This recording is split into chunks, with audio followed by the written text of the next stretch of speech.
Time I wouldn't do nothing for a homeless person.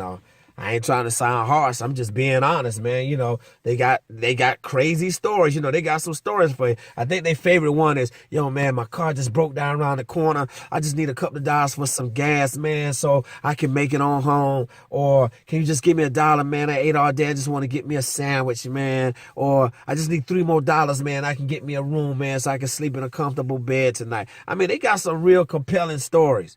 But you can tell they lies a mile away, man. Everything about them says they are not going to do what they say they're going to do with your money. So I wasn't even fooled with them. But I remember after having that attitude for a long period of time, with homeless people, wouldn't give them nothing or the time of the day, tell them to just get away from me. I got to the point I wouldn't even let them even ask me. But I remember when my oldest son was born, he had some born with cerebral palsy, David III, and he was in Greenville at the Shriners Hospital. So me and his mother would, take turns going out there to spend time with him. So on this particular day, I'm down in Greenville and don't have enough gas to really get back to Columbia. So I had talked to one of my homeboys down there and said, well, if you could just make it to Columbia, man, I get you straight as far as, with a couple of dollars, some money or whatever.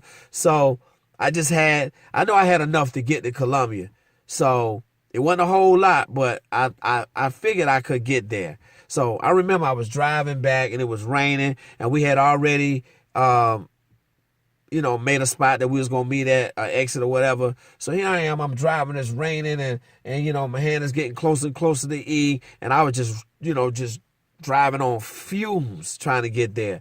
And I remember I was 1 mile away from the exit. And I remember I kept going and I said, Lord, thank you for letting me make it to Columbia. Then I got a half a mile away from the exit I was supposed to meet my friend at, and the car just finally just capoose.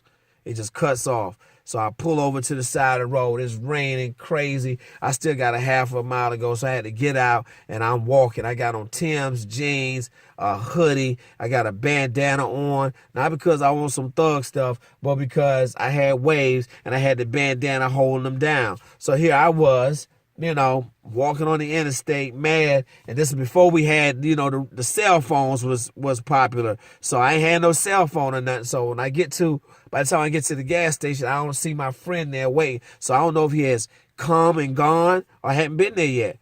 So I get there and I wait for about 30 minutes, standing outside the store, under a little shelter top, waiting on my friend to pull up. He never comes. So I go inside the store.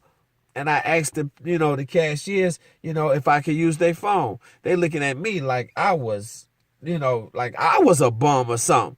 I guess, bandana, hoodie, soaking wet. And they wouldn't even let me use their phone. No, this phone is not for the public. We not allowed to let people use, our phone. So once again, I go out there and I wait about another 30 minutes or so. And, my boy ain't there yet. So I decided I'm going to start asking people, for a couple of dollars just so I can get some gas, go get my car off the road.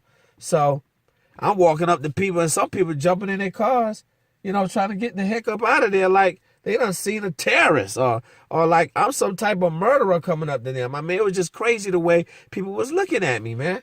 So I was getting offended and mad and angry at the same time, and people telling me no, and nobody wouldn't help me. And I remember, man, I was out there for a long time until my hours had done went by, and not one person had even gave me $1, not even some change, man. I didn't know what I was going to do. I was stuck.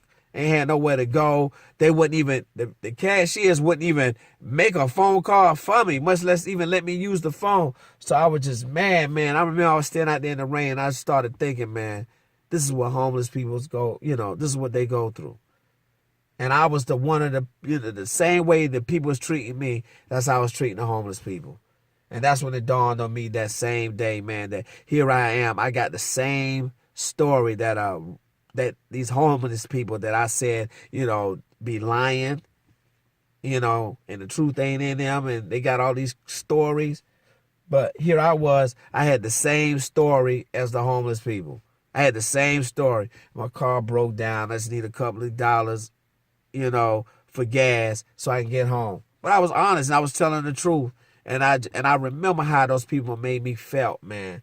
I was at that gas station for close to 6 hours on that day before a homeboy, not the one that I was supposed to meet, but another homeboy that I knew, pulled up to get some gas, and I walked up to him, and he was happy to see me. What up, D? And then I just had to, embarrassingly tell him what was going on. He said, D, I got you, man. And he helped me get off the road. And then, I was able to go track my other friend down and take care of that situation, man. But from that point, I said, when I see a homeless person, I'm no longer going to be the judge or the jury about what they're going to do with my money.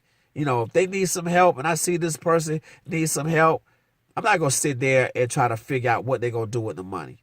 That ain't my job to figure out. My job is to help people as much as I can. Help them, to show them what it is to help people so that it can become contagious and people can get in the habit of helping people. Now, if they take the money, they go buy drugs and they go do whatever it is, that's on them.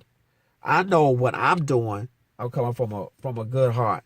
And I know that I will be honored in heaven, and, for my hard work. So I'm saying to you all, to everybody that's out there listening on today, that if you see a homeless person, don't be judgmental, because it could be somebody like I was that's really in a situation. And if you could do something for a homeless person on today, then do something for them. Thank you. It's your boy, David. You know how I do. Holla.